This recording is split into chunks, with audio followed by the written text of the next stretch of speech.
Sir, could you state your name and spell it for the record, please? Nicholas G. Bloomfield. First name spelling is Nicholas.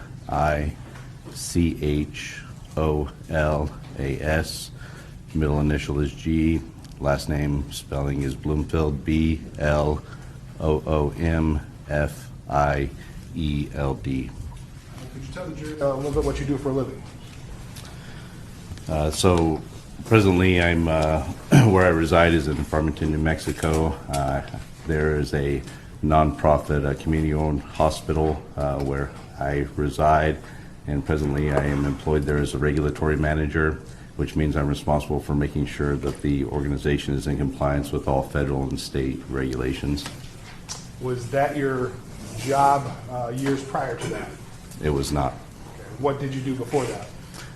Prior to that, I did a 20-year career in law enforcement in the state of New Mexico, was a certified officer. I retired in February of 2023. And in terms of what roles did you have, what departments did you work for in the state of New Mexico? So I worked for two separate agencies. I began working with the local sheriff's office. After completing the academy, I was assigned to the patrol division where I worked as a patrol officer. After a couple of years, I became a field training officer where I was responsible for training new officers and making sure that they were within compliance of both organizational policy as well as their training so that they could begin practicing on their own. Following that time, I made a transfer to the narcotics division. I did 3 years working as an undercover narcotics agent, where our primary responsibilities were to identify, infiltrate, and dismantle drug trafficking organizations. Following that assignment, I promoted to the rank of corporal. A short time later, I promoted to the rank of sergeant. I was assigned to the patrol division for both of those assignments, where I supervised officers who were working on a standard patrol shift. In addition to that, during my tenure at the sheriff's office, I was a SWAT team member. I did that for a number of years, approximately 6 years or so, and then I became a team leader once I was promoted. I worked at the sheriff's office for approximately 10 years, and then I transferred to our local municipal police department, Farmington Police Department. I went back to patrol there. After being on patrol for a short period of time, I assessed for the SWAT team, was selected to be an operator on the SWAT team. In addition to that, I also went into our training and recruiting division where I was responsible for basic and advanced training. After that assignment, I promoted again to the rank of corporal and then to the rank of sergeant. As a sergeant, I was assigned to stand up a use of force investigation division within the organization. So myself and another supervisor were responsible for investigating all police uses of force within the organization. During my tenure, I reviewed approximately 200 cases. In connection with that assignment, I was also responsible for developing use of force policies and practices, as well as training related to the use of force. And following that assignment, I was assigned to a special task by the Chief of Police to reach out to and to work with academics in the field of criminal justice. Specifically, we were interested in conducting research related to a phenomenon known as contagious fire within the policing industry. Essentially, that's a situation where the question is when groups of officers are in a situation where they're applying deadly force through the use of their firearms. The question is that do officers fire rounds because they are viewing subjectively what they determine to be deadly force criteria, or are they shooting because other officers are shooting? And so again, the term that is used within the industry presently is known as bunt shooting or contagious fire. And so I was able to reach out to some academics and partner with them from the University of New Haven and conducted research. And so I kind of finished up my time working that assignment as well as a patrol sergeant before I ended up retiring in February of 2023. Take a little breath there and grab some water. Thank you. You just landed from New Mexico too, didn't you? I did. and I'm tired. So I guess in terms of the use of force, primarily what you're here for, the use of force, how long exactly were you part of the training, training unit, if you will, for use of force with your department? So assigned specifically to that role, I, again, did a number of iterations within the training division, both as just a training officer as well as supervising that division.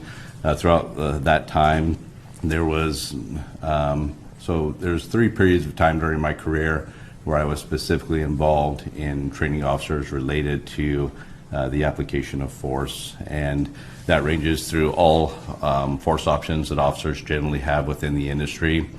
Officers have a variety of force options which are available, and so they exist on a spectrum ranging from low-level applications of force all the way up to what we term deadly force.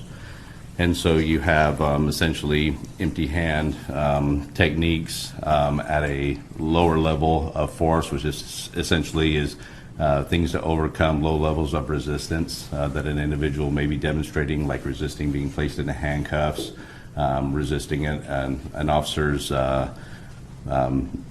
attempts to stop their freedom of movement, things of that nature. And in addition, going forward from that, there's another type of empty hands, which is kind of classified as like a hard hands, which would be like hard strikes.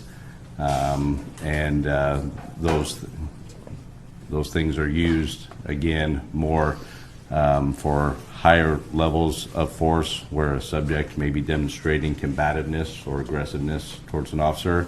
All those things together fall into a category of what is commonly termed in the industry as defensive tactics. And so the defensive tactics, once you get out of defensive tactics, then you start getting into officers' actual tools that they have available.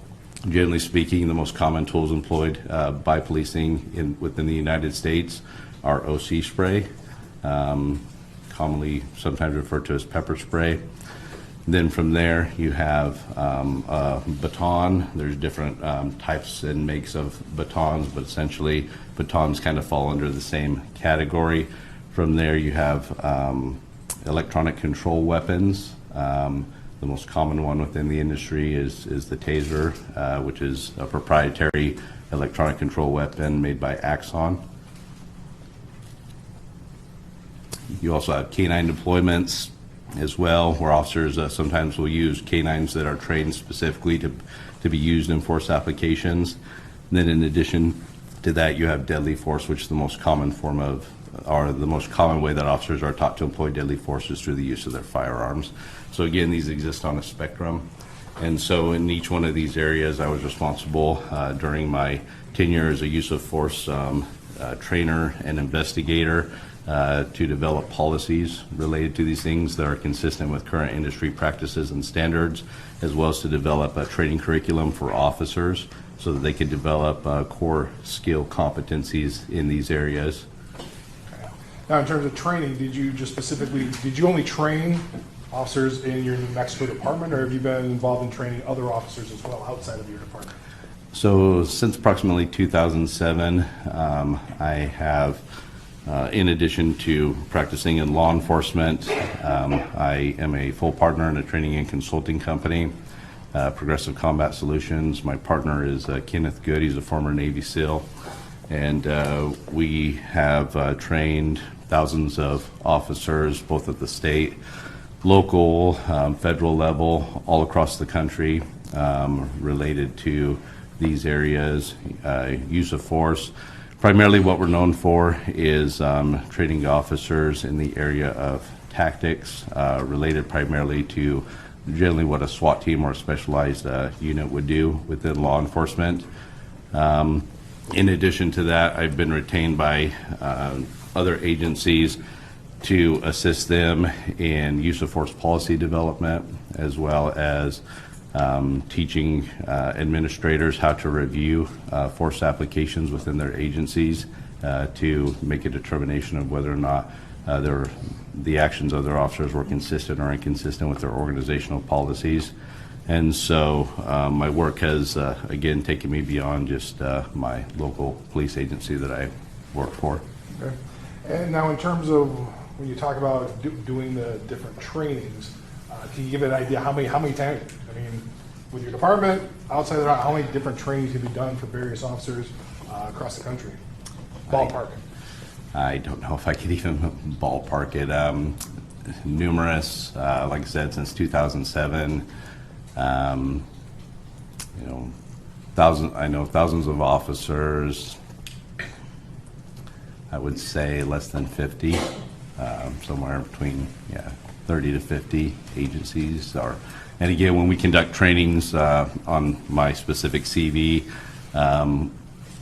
you won't see that many trainings outlined, but at these trainings, they're typically regional. So we'll have officers that will come from, up to a dozen different agencies that will send participants there. Okay. Just in terms of, you talked also about doing use of force, like 200 use of force reviews. Were those use of force reviews simply for your department, or those other use of force reviews? The 200 use of force reviews that I conducted were for the department, approximately 200. Outside of that, since 2020, I began having attorneys and police organizations reach out to me and ask me to review cases involving police officer force applications. To date, I've been involved in I've been retained in, I believe it's somewhere around 24 cases that I've testified in all across the country. And so, again, these are outside or beyond just my work that I did. So, just so I understand, because the 200 were just within your department originally, and then there's 24 on top of that? Yes, 24 where I was actually retained as an expert witness. Gotcha.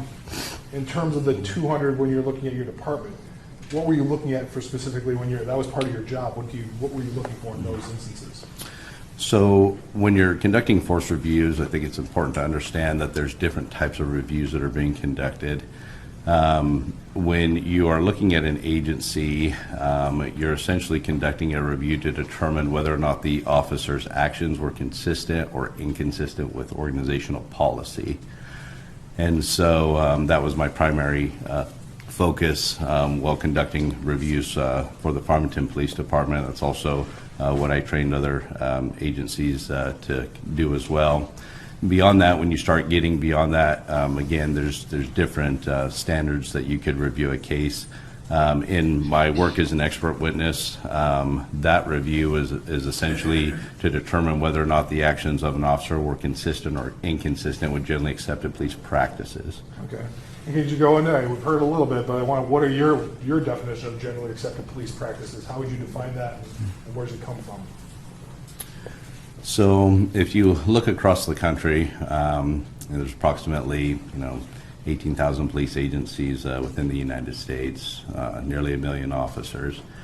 And so within the industry, there are generally accepted practices where essentially anywhere that you go in the country, you will see similar practices in the way that officers are taught to apply force, as well as the training that officers go through.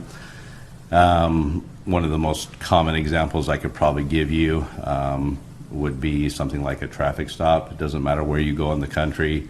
If you see an officer conducting a traffic stop, the techniques, the tactics that officers employ are essentially going to be similar anywhere you go in the country.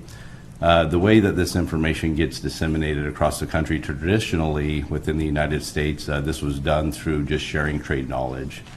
And so officers would essentially, through experience, begin to share trade knowledge with one another.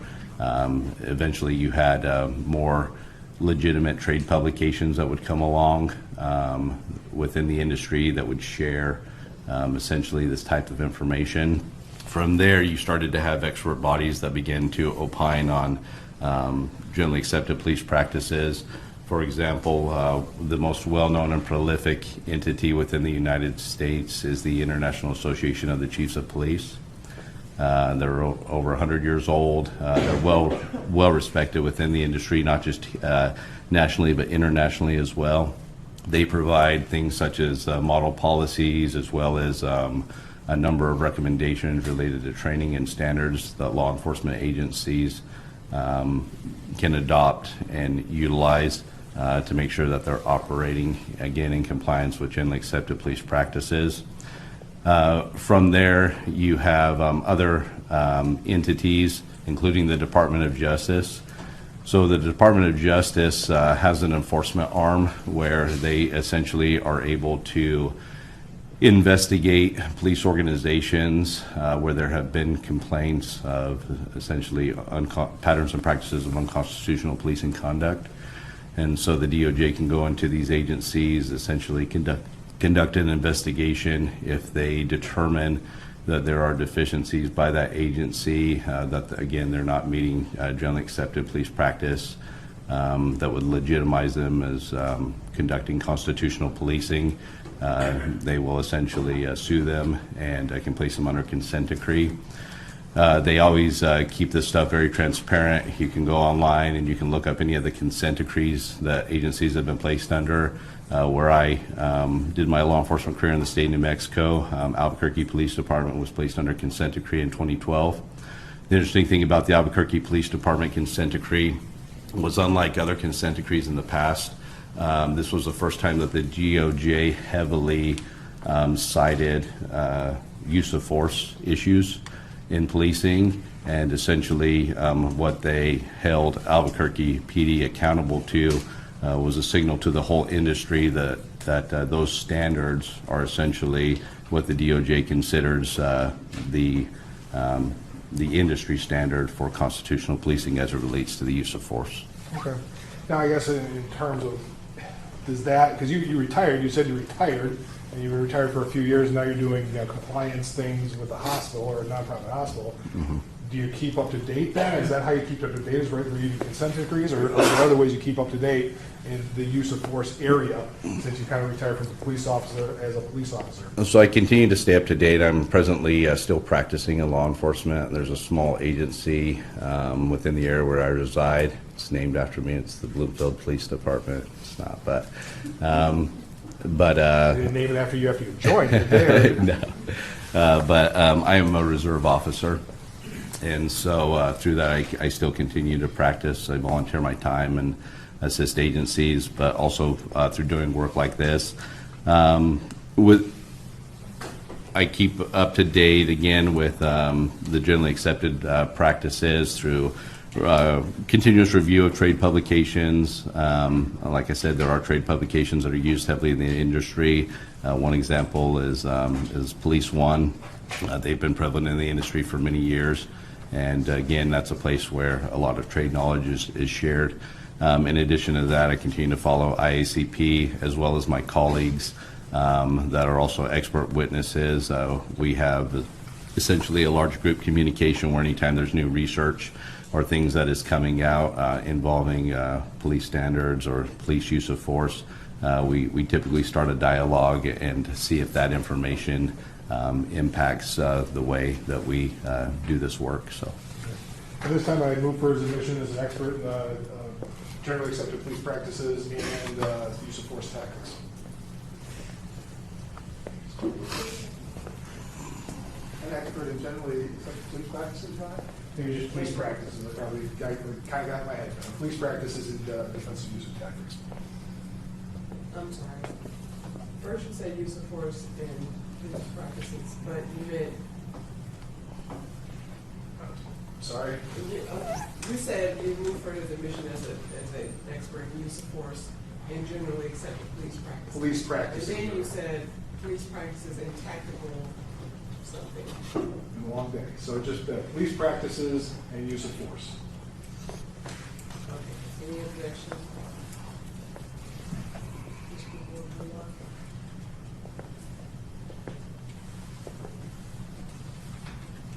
Limited to that, Your Honor. Can I ask a few questions? Can I invite your witness? Okay. About his expertise. Yeah, so just before I. Good afternoon. I understand you had a heck of a time getting here, so I appreciate. We were all wondering if you're going to show up with a suit and tie.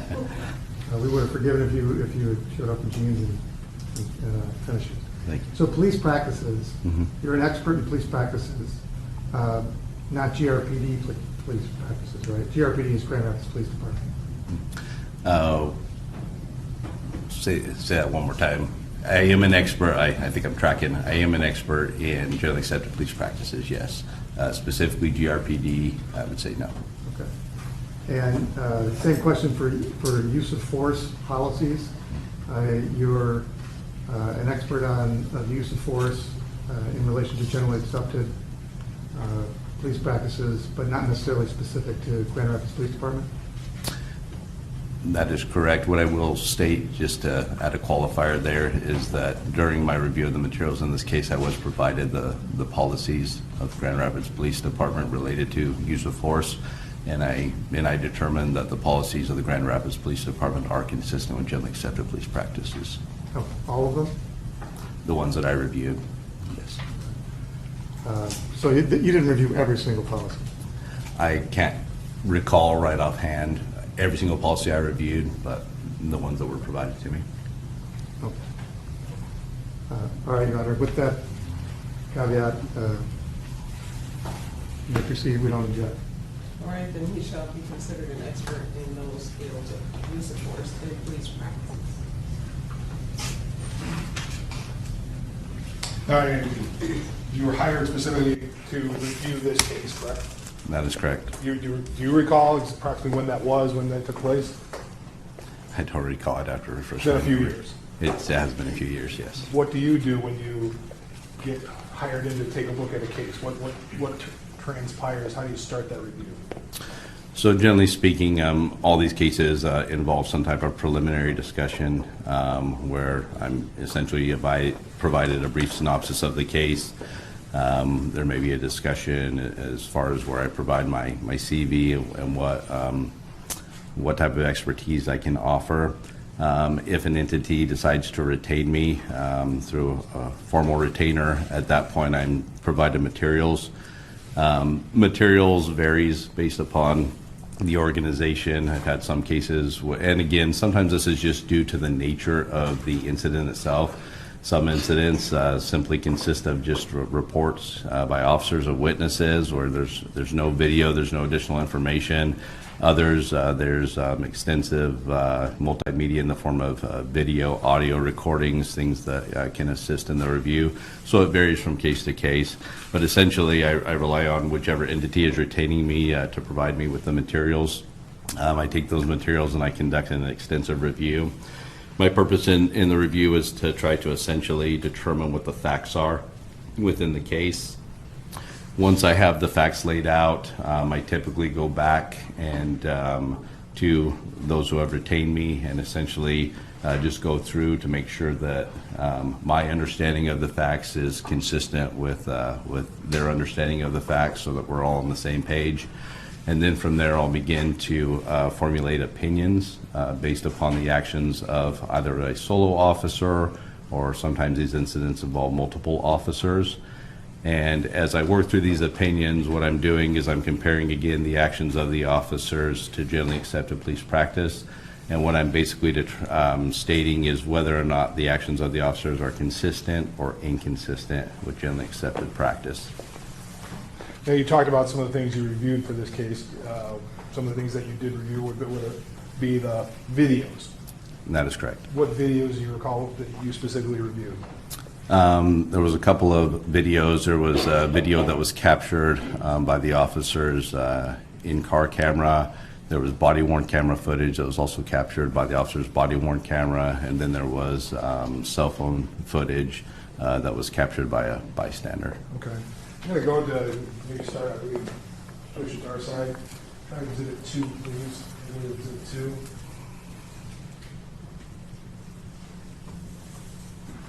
You get good light, please. There should be a laser pointer right there. Now, in terms of, do you recall viewing this? So it would be People's Exhibit 2 right about 2:02 of the time frame. Do you recall viewing this video? I do. This would be the in-car video. It appears to be the in-car video, yes. Now, in terms of the use of force, you talked about some uses of force. I'm going to play this for you a little bit.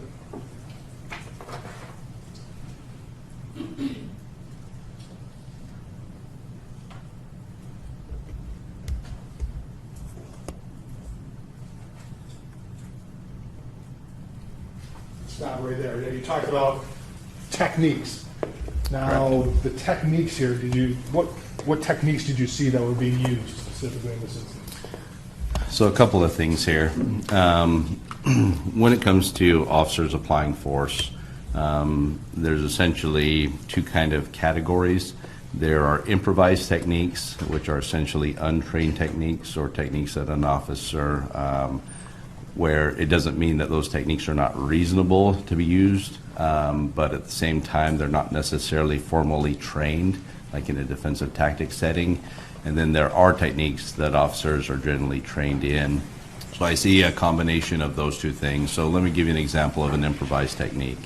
If an officer is engaged in a foot pursuit, in order to terminate that pursuit, they may choose to essentially tackle the individual that's fleeing from them. I don't know of any law enforcement agency that trains officers to tackle formally because, again, the likelihood of injury would be too high in most cases. However, when you look at proportionality as far as the level of resistance that an officer is witnessing, that could be absolutely reasonable. It's just not formally trained. As far as what I see as being formally trained here, is the officer in this particular instance is applying some knee strikes. Knee strikes are a commonly taught defensive tactics technique within the policing industry. Knee strikes can be used defensively, so they can be used by an officer to essentially protect themselves if they are being attacked, but they can also be used to overcome levels of resistance. And so in this particular case, the officer appears to be in a position where he is essentially on top of Mr. Lioya. In this particular instance, attempting to keep Mr. Lioya down on the ground.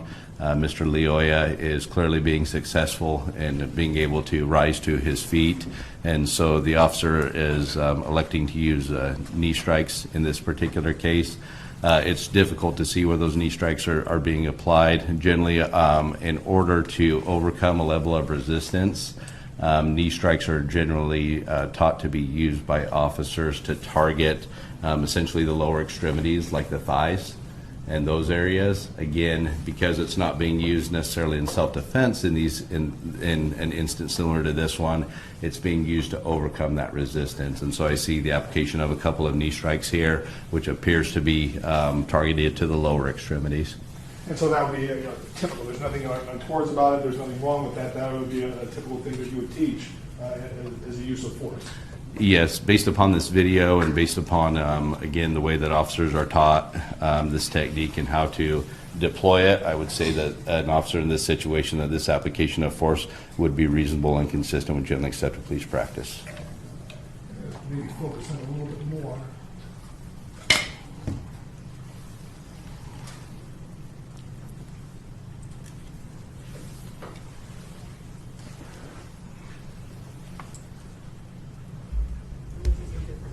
I'm going to stop it here, Your Honor. Yep, this is Exhibit 3. I'm going to start at right about 2 minutes, I think. I can't read. 2 minutes.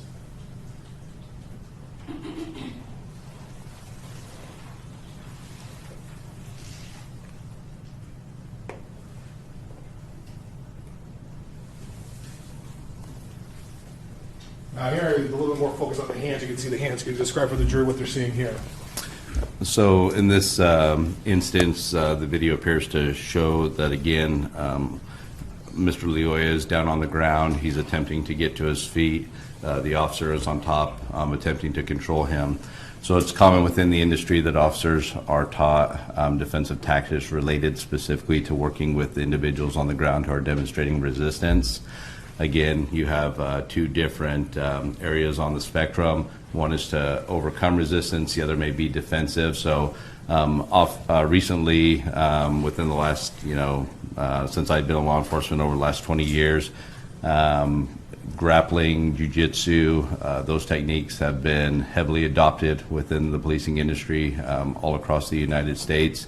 The comprehensiveness of an officer's training in that area may vary, but at the same time, officers are taught grounded techniques of how to control subjects who are resisting, as well as how to actually defend themselves if they find themselves under attack, well grounded.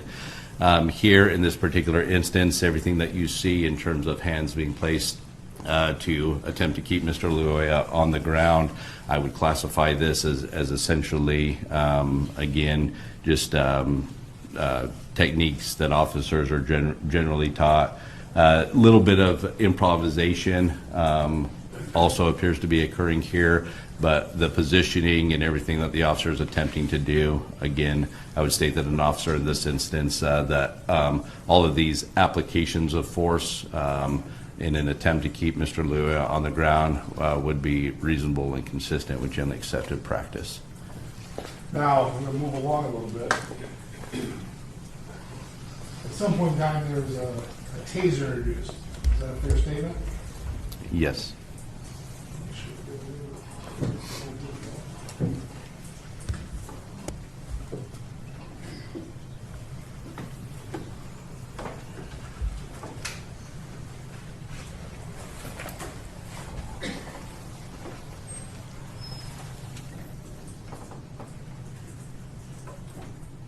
I think we're still in Exhibit 3, right?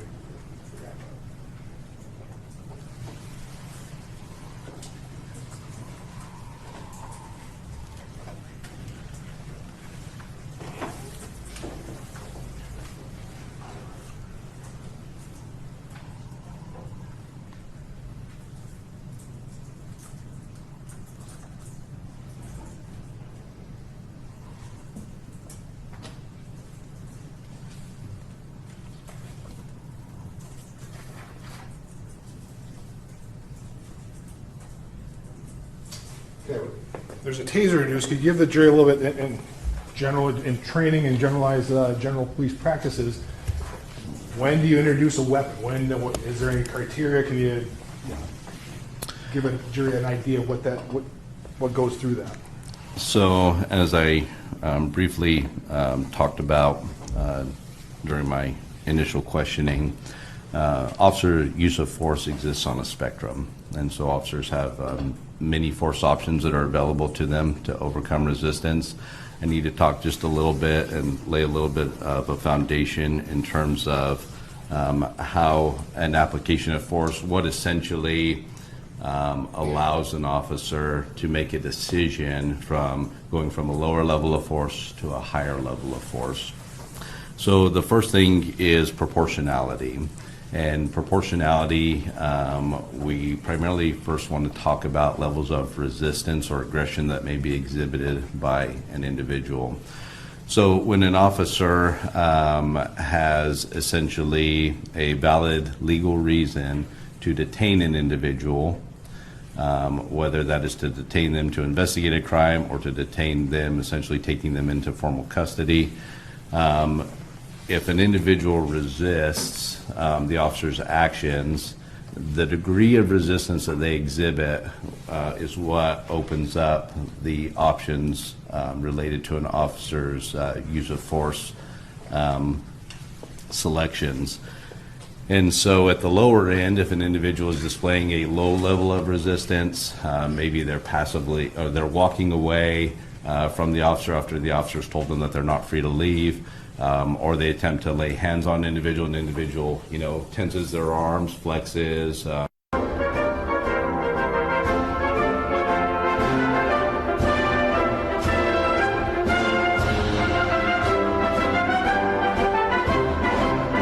Does not suggest that an individual is trying to harm the officer, but they are simply, trying to resist an officer conducting a lawful objective.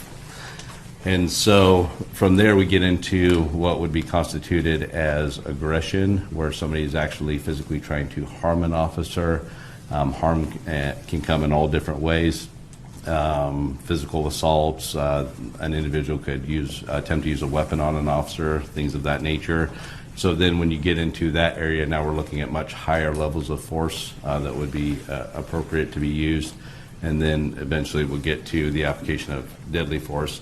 In this particular instance, so when electronic control weapons, and this is a Taser 7, this is the same model of Taser that I carried towards the end of my career. The Taser, when it initially arrived and became prolific, it was in the early 2000s roughly, and it became more and more common within the policing industry. The Taser has a couple of different options available with it. So first and foremost is the proprietary nature of the Taser that Axon developed was the Taser was capable of achieving what is known as neuromuscular incapacitation, or NMI.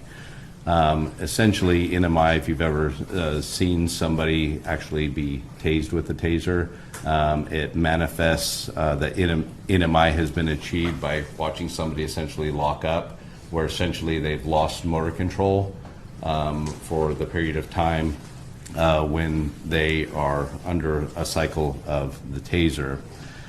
And again, this is going to get a little detailed, but it's important I have to again lay this foundation so we can understand when the Taser would be appropriate to be used and where it kind of lies as a force option.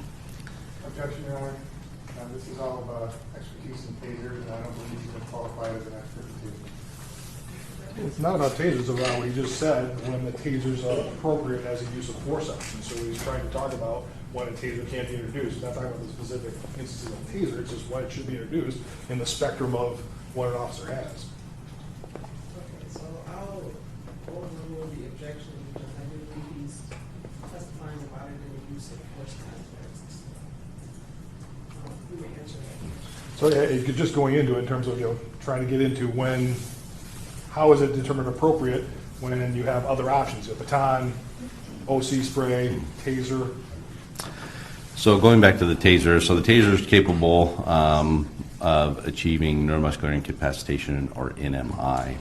In addition to that, it also has the ability to not create NMI, but essentially operate off of the principle of pain compliance in what is commonly referred to as drive stun mode. So if you essentially remove the cartridge or the multi-cartridge from a Taser, this particular model of Taser has multiple cartridges. There are essentially probes that are on the end of the Taser where essentially you can contact somebody with that, pull the trigger of the Taser, and it'll cycle. This is not achieving neuromuscular incapacitation. This is just achieving pain sensation, and so it's known as pain compliance. OC spray also operates off of the principle of pain compliance.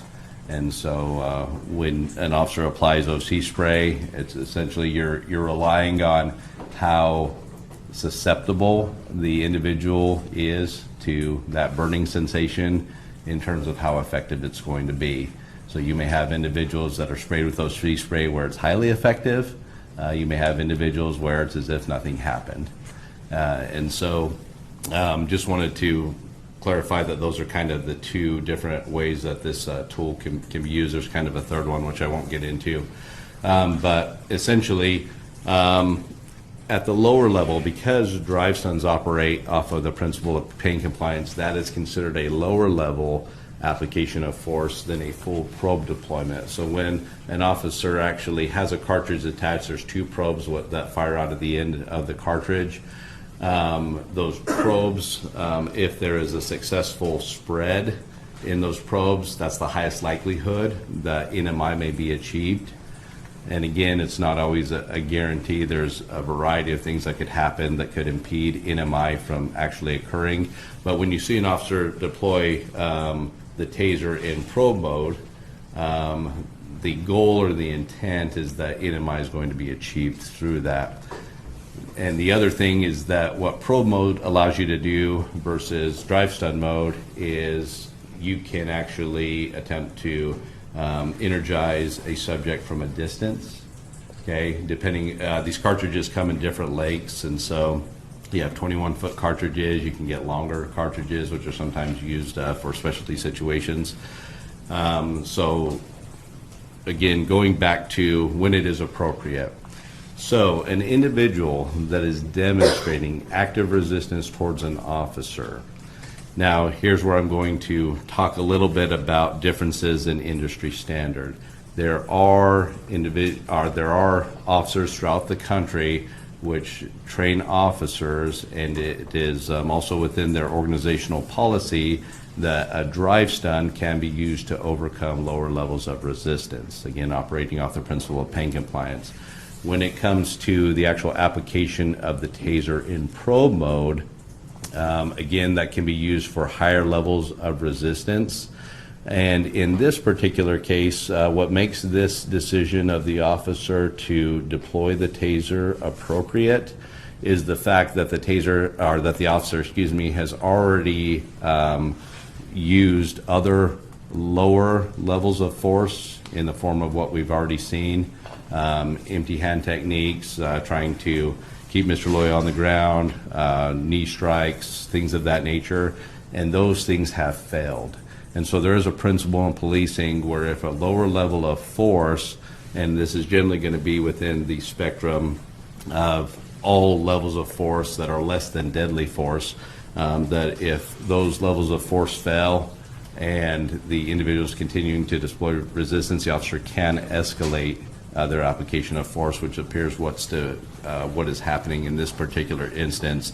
And so again, an officer in this case choosing to deploy a Taser in probe mode, although I would say that the method of deploying it is tactically unsound, but the decision to actually utilize a Taser would be consistent with generally accepted police practice.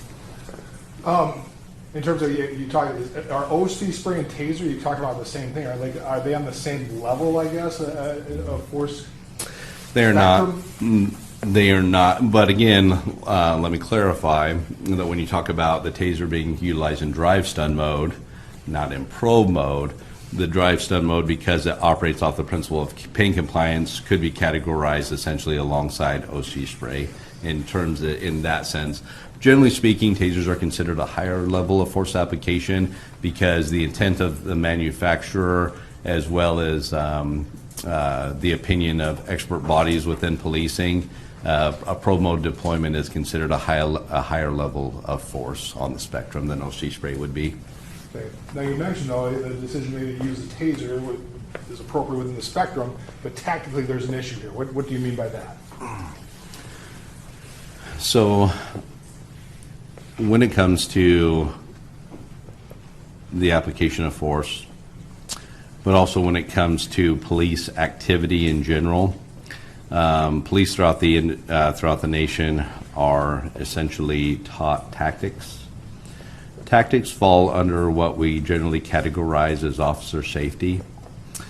And so essentially officers are taught in the basic academy, and this is consistent all across the industry, where officers are provided common tactics of how to safely go about accomplishing their lawful objectives. I mentioned traffic stops earlier. Everything that an officer does, from the positioning of their vehicle to where they choose to make a stop, if it's within their power to do so, to the way they approach a vehicle, that is all done with purpose and intent.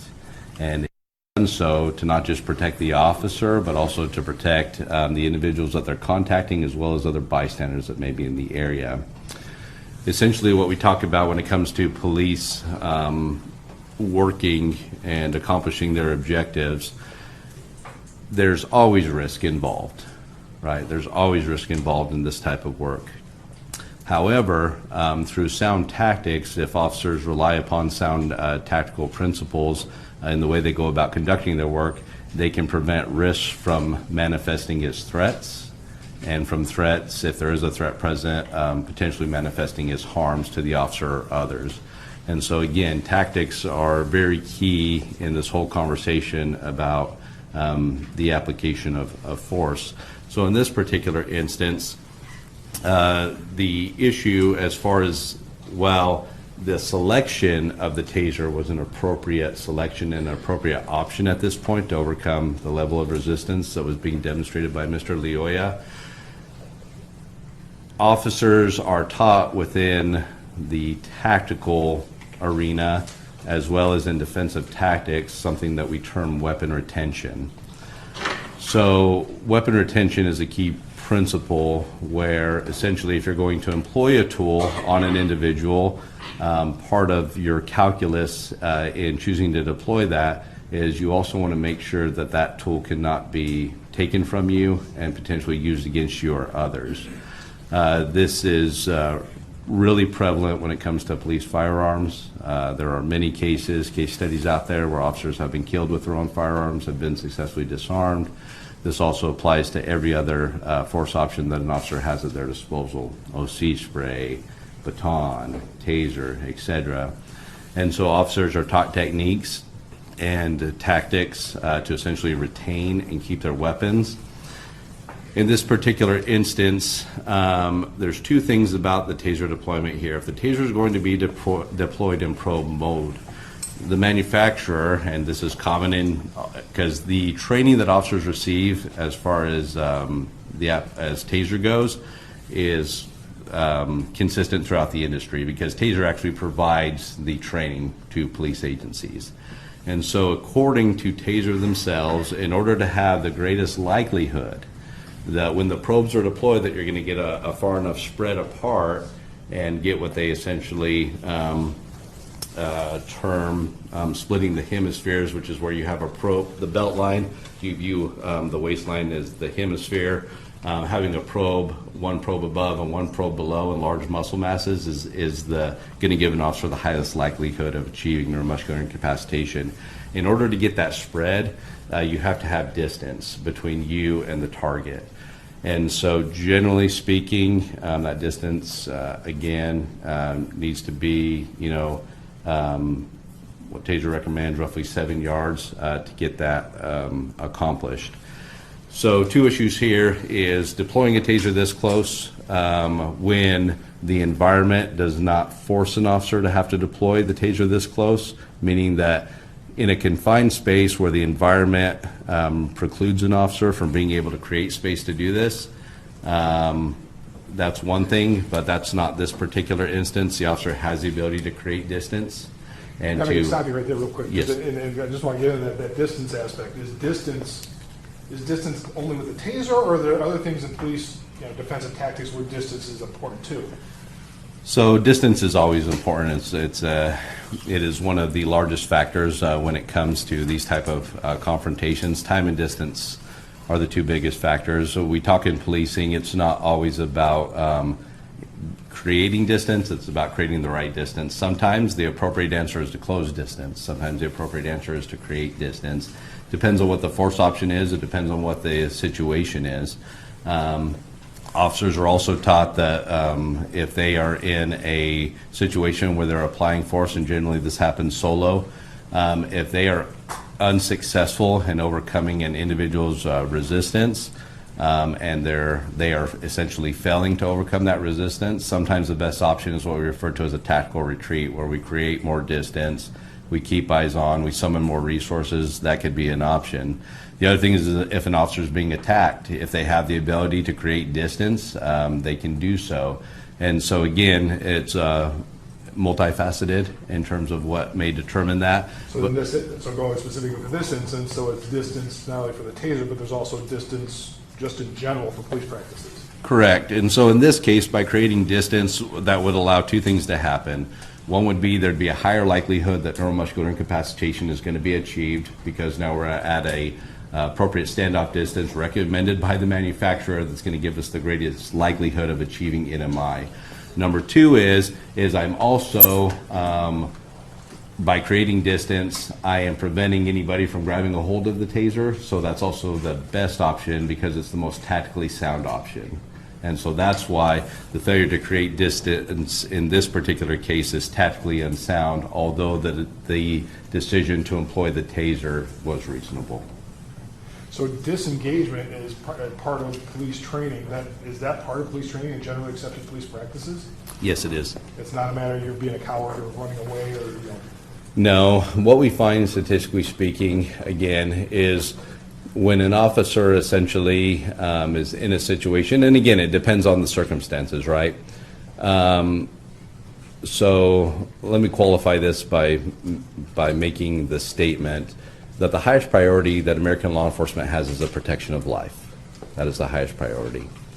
So if you have a situation such as an active shooter, an active killing event, officers are taught to close the distance immediately with haste to essentially locate pressure and stop the action of the shooter or whatever it is that's preventing imminent threat of harm to life being lost.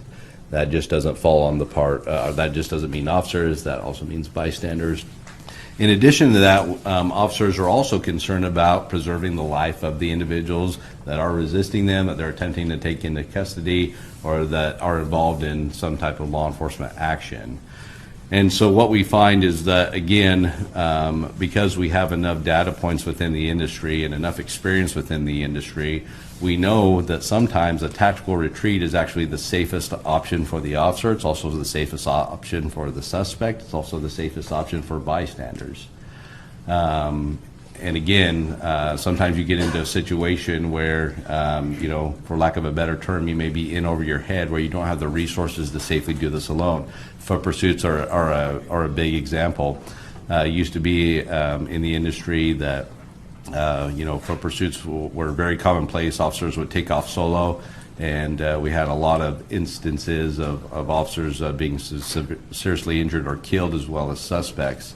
Now, the generally accepted practice, and again, this has been recommended by all kinds of expert bodies, it's very common within the industry, that officers need to make a good tactical decision as far as when to pursue and engage in a foot pursuit, particularly solo. That would depend on the nature and severity of the crime. Sometimes it's just not worth it for low-level crimes to initiate in a pursuit, especially where officers may be placed in greater jeopardy by initiating in that pursuit.